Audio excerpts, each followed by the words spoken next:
Welcome to A Drink of Wisdom with Nathan Drinkard. I'm Jay Wise. Thanks for spending some time with us. As you well know, our show is hosted on the Anchor app, but we're on Apple Podcasts, we're on Spotify, and a whole bunch of other podcasting locations. If you're looking for us in the video format, you can find us up and running at the Drink of Wisdom YouTube channel. Check us out on all those locations. We appreciate all your support. How we doing, Drink? Hey man, I'm here. A little bit under the weather, but hey, we up in here ready to get this thing cracking. So last but not least, you know what time it is. Let's talk some sports, baby. Let's roll. All right, episode 61, the Clippers stay alive. Scottie Pippen does an interview, and we talk about hammer throwing. You won't want to miss it because we will likely never talk about it again.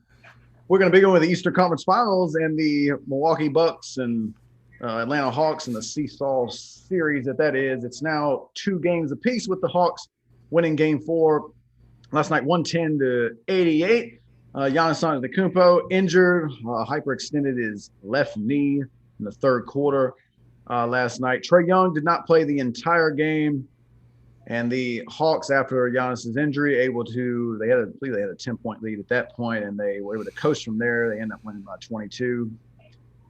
We had Lou Williams in his first ever playoff start, scoring 21 points. He was 7 for 9. They also get 20 from Bogdan Bogdanovic. They get 15 from Capella and Herter. The Bucks, they got 19 from Drew Holiday. They got 16 from Chris Middleton. Both of those guys underwhelming from the floor, just 19 and 16 respectively. Giannis had 14 points in just 24 minutes. Drink, the series is now a best of 3. We got injuries in here. How do you see this series playing out moving forward? Well, here's the deal. I think you laid it out pretty well before we started the show about this all hands on Giannis. But I ain't gonna steal your thunder. I'm gonna put it like this. I don't know if we'll see Trae Young in the series. I know he like questionable or whatever, but when it comes to those ankle springs, you just never know which way it's gonna go. And when I look at both teams without their star player, right, I felt like Milwaukee still had the advantage. Not Atlanta, but Milwaukee. You got all-star Chris Middleton, all-star Drew Holiday. Well, maybe I should say former all-star Chris Middleton, former all-star Drew Holiday. It's like, what are we doing here? They have all-star Trae Young that's not even playing. That's it. That's the list, folks. So then that's from a player standpoint. Then you look at the coaching standpoint. No disrespect to Nate McMillan, but this is supposed to be Budenholzer's wheelhouse. He's done this. He's been in this area. He's been in this spot. No, we just going to get out coach. We just going to get out scheme. We just going to get all that good stuff. So, and I say this every series. If Budenholzer lose, he out of here. And he's definitely out of here. Because if you lose to an Atlanta team with Trae Young not playing for the rest of the series, I would love to hear the excuse. Oh, yeah, Giannis got hurt. You still had the better team. You still had the deeper team.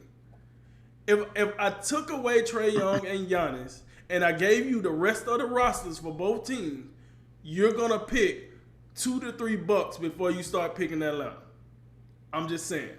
Like, honestly, the only one I just say I think Drew Holiday and Chris Middleton to go before John Collins or whoever it is. And you're talking about after Giannis and Trae, right? Yeah, so they out of here. They out of the mix. They out of the mix. Yes, I agree with that. So I want to say the Bucks, but once again, who are we talking about? The Milwaukee Bucks. The green Laffy Taffy themselves. You just never know how to take it. And I think listen, I would say this. If the Hawks win game 5, I'm gonna take the Hawks from here on out. Even if Giannis come back, because this is what we gotta remember. If Giannis comes back, and let's say he comes back in game 5, he's not gonna be 100%. Giannis' game is built off athleticism. It's not built off jump shooting. We gotta remember that. Right. Yep. So if that knee is bothering him, then what can Giannis really do? Because if he can't do, the 2-step from half court to the rim, or he can't put you in a compromising position for you to foul him, I don't know how much of an impact he's going to make. That's the problem when your game is built around athleticism rather than jump shooting. Your knees, and he hyperextended his knee, Your knees is probably the most important part of your body when you play with raw athleticism. If I'm lying, go look at Russell Westbrook. Go look at Derrick Rose. Go look at John Wall. Go look at those players. This is why their careers are kind of on the down end, because those knees ain't as good as they used to be. But then look at Steph Curry. You know what I'm saying?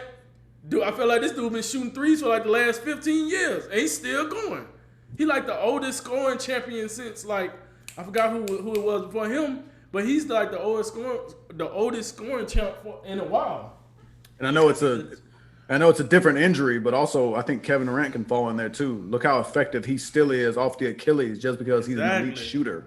Exactly. Kevin Durant don't got to go in the paint if he don't want to. He can just shoot that thing if he wanted to, but he goes in the paint because he wanted to prove to us that he still got what he got.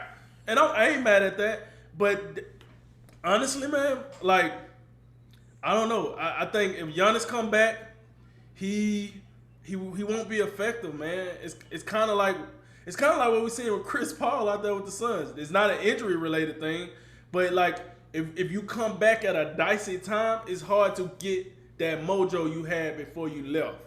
See, we got to remember, like, Chris Paul came back, you know, but I think the Bucks are in trouble. I do. I think the Bucks are in trouble. Anytime, if I'm told by anyone that if Giannis don't come back, he's the biggest determining factor, and then I know his knees is the biggest determining factor to his game, and then he just hyperextended his knee, I know he don't have a jump shot. I know he would rather not go to the free throw line. You know, he'll go and shoot him. He ain't going to pull a Ben Simmons, but he'd rather not go to the free throw line. All that is going to mess with him, man. When he come back, that's going to mess with him. Because if I'm Atlanta, man, listen, I just put Capella and whatever other body I got in there, John Collins, and I'm making him work. He going to put that knee to work. I'm making him work with that knee and show me he can do something. That's what I would do. So I do think the ball is in Atlanta's court. And honestly, it's Milwaukee's fault that the ball is in Atlanta's court. Because you could have took care of business in game 1. You didn't want to do that. You could have took care of business in game 4. You didn't want to do that. Now you are listen, I know Giannis got hurt in game 4, but that game started without Trae Young. So you should have had a good enough lead where you could you said Atlanta coast to a win. It should have been the Bucks coasting to a win. That's what it should have been, but it wasn't. Okay, cool. So it's going to be very hard for you to get me to think that the Bucks all of a sudden going to turn on that fire and that intensity and ratchet it up. They don't got their leader, won't. We'll find out. I'm just not a believer in it. I think 3 games left. It feels like I'm going to have to take the Hawks in 7, baby. It's hard to tell. It's hard to tell where this series is going to go because the precarious health of the two best players. We know Trae Young with the sprained ankle in game 3. Early indications from what I'm looking at is I think he's officially listed as questionable right now. But I think if I had to guess right now, I would say he's not going to play. But we'll see. We'll see how it goes. Giannis is doubtful right now. So you'd have to probably lean that he will miss game 5. So if both players miss game 5, then you'd have to say, and I know this is probably going to contradict what I was saying before the show, but if both players do not play, then I'd have to go advantage Bucks, even though I'm not willing to put a red cent on that, because these dudes, just for whatever reason, they seem to be allergic to prosperity. How many breaks can you have? Would you please take a look at the Phoenix Suns in the Western Conference that we'll get to momentarily? These guys and their head trainer, who's been great this year, keeping them healthy. These guys are taking advantage of the injuries that are dudes just falling left and right. Anthony Davis. I know Jamal Murray got hurt before the playoffs, but Jamal Murray's down. Now Kawhi Leonard's down. These are 3 names that, and I know Jamal Murray, well, he's not that big a name. Go check the bubble footage from last year and then tell me about something. In reference to what you're talking about, I think Jamal Murray is definitely a big enough name for you to, bring him up in this setting, because Denver would be a different team with him playing. That's what it is. But then you look at Milwaukee over here, and it started in the second round because Brooklyn full strength. It'd be tough for Milwaukee to beat them at full strength because the fact of the matter is Milwaukee had a lot of trouble beating just Kevin Durant. That is what happened. Oh, what James Harden was at. James Harden was out there he was out there in first gear the whole time after he got hurt initially. And then Kyrie was hurt, so we know it. And they had to make it interesting. I'm in the living room just nervous on pins and needles for a team that I'm not even like rooting for, but I'm just looking for, give me something. Please, I don't want a Hawks and Suns finals. I really don't. That's not doing it for me. So now, I mean, I'm just not confident because Chris Middleton and Drew Holiday, they're just inconsistent. We saw the first two games, we saw Drew Holiday take a step forward and just have breakout performance. Offensively great in both games. Game 1, Trae Young gave him the business. Game 2, I thought Drew Holiday was better on defense as well. Had a great night. Game 3, Chris Middleton closed the deal. Chris Middleton put on the Olympic jersey and came out there in the fourth quarter and said, "This is my time." And he did that, by the way. It seemed like, Trae Young was out for a little bit. Then he came back in. It was when he came back in that Chris Middleton started cooking. And now game 4 comes around, and you have no Trae Young, and Giannis is healthy at the beginning. And what do? And it's almost predictable. This is why we both, knowing full well we believe Milwaukee is leaps and bounds better than Atlanta, we have trouble believing in them night in and night out to where they actually will handle their business. We have trust issues with the Bucks. We got trust issues. That's a good way to put it. And because of that, we say Bucks and 6. They're gonna come out here and flop around a couple games, and they've already done it. The series still has 3 games to go, and they've already flopped around twice.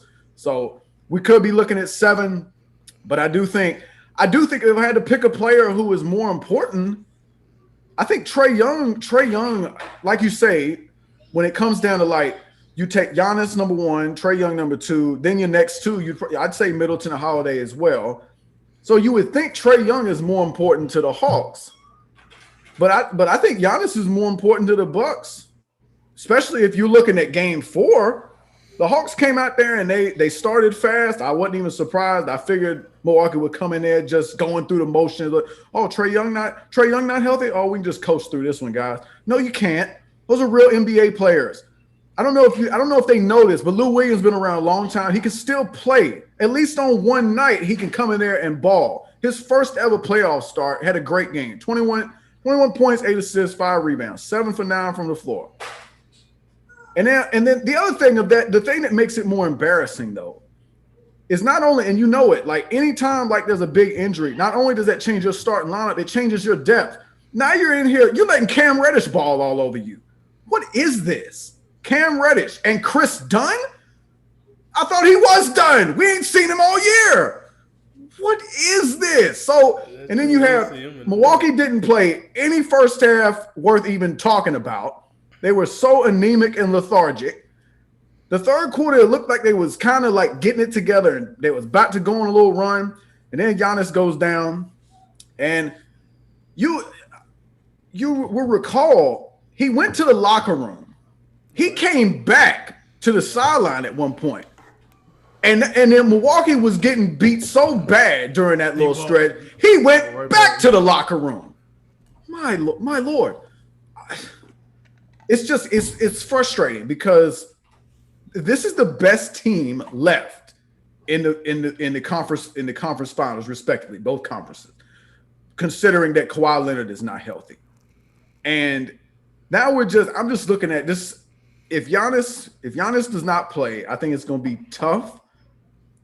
It's going to be tough either way. It's going to be tough if Trae Young plays or he doesn't play, because Giannis does things on both ends that can change the game. He can change the game offensively with his aggressiveness and his ability to dominate in the paint. Even though he's obviously going to struggle from the outside and he's struggling from the free throw line, he can still dominate the paint. and he can dominate on defense. He's that type of player. Trae Young, to me, he can change the game offensively, but defensively, there's just not much there. And that's not a knock on Trae Young. That's just the facts as I see them.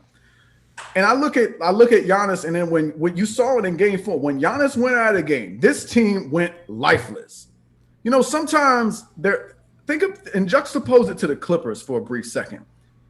Kawhi Leonard goes there, and we're like, I don't believe it. I don't think they can do it. And yet they've managed to rally. They've managed to rally around who they have, and they still coming out there and they clawing and scratching. They won't go down. And they may in the end go down, but they're not going down without a fight. Milwaukee folded like a cheap tent after Giannis went down. It was disgusting. And I understand, like, Budenholzer, we can talk about Mike Budenholzer all we want. These players got to accept responsibility at some point.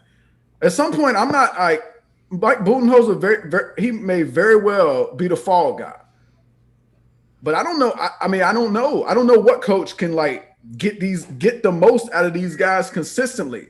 And this whole thing about like Drew, if Giannis cannot indeed play Game 5, all the pressure in the world is on Chris Middleton and Drew Holiday if Trae Young does not play, especially because there's no excuse. There's just no excuse to come in and just play, just play this poorly. I mean, these guys 6 for 17, both of them. That's terrible. And these are two guys that are going to play for the Olympics. That's not Olympic stuff. That's not championship stuff. And it's just disappointing. And last but not least, I got to go to Twitter. I told you, these so-called experts and analysts, I'm calling them out because you just got to. This was Kendrick Perkins after Game 3 when Middleton had his great performance. I thought it was Middleton's signature playoff moment in his career. The guy gets 38 points. He scores 20 in the fourth quarter. He outscores the Hawks in the fourth quarter by himself. This is Kendrick Perkins. I don't think I need to repeat myself, but I will anyway. Middleton is the Batman. Giannis is the Robin. That's okay. 38 points, 20 in the fourth, all timely buckets. Carry on. A little carry on thing that he should probably he didn't put a patent on that. Kendrick Perkins, I'm sorry to say, you're wrong. And I know the fact checker is about to come out and get me, but that's fine. Add the context from what he said on television. Robins do not win back-to-back MVPs. Just ask Scottie Pippen, who we will get to later. But if I had to make a prediction right here, and I feel very uncomfortable doing it, I'm going to go with Milwaukee to get it done in 7. But there's so much unknown. We don't know who's going to be healthy. That's the biggest thing. So my only pushback for the Kendrick Perkins thing is that was a piss poor tweet. I'm not gonna lie. I don't know why he would say that. I mean, he's a prisoner of the moment. That's probably the only thing I can say. He was a prisoner of the moment when he said that's the problem. That's the problem with Twitter. Right.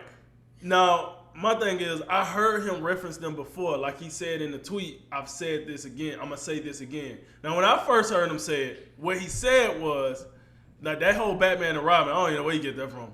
But what he said was, he said he felt that Chris Middleton was the best all-around, most versatile offensive player on the Bucks. And I agree with him on that.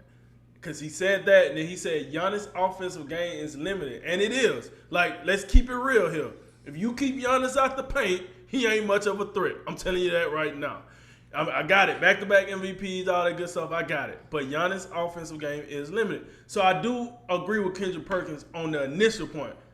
This whole getting stuck in the moment, I ain't backing that up. I'm not co-signing that. But I will say I do agree with him when he say that Chris Middleton offense is more versatile, because it is. He can do a lot more on the offense side of the ball than Giannis can. But like I always say, you got to play both sides of the ball, and we know that Giannis is dang good on the defensive side of the ball. So, and Chris Middleton ain't never mentioned. So, with that said, you know what I'm saying? You got, I understand, and listen, these dudes just get paid to say whatever they want to say. You know what I'm saying? Like a bunch of nonsense. That's what Twitter is, a bunch of nonsense most of the time. So, but I just wanted to throw that out there because I do agree with his initial point, but I don't agree with that at all. And thank you for cluing me in on what he actually said, because I don't watch it much, but I see it on Twitter and oh my God, I got to get to it. But I do agree with the larger point about when you add a little more context, and like the point about being a more all around offensive player there's no disputing that. Chris Middleton's a better all-around offensive player than Giannis.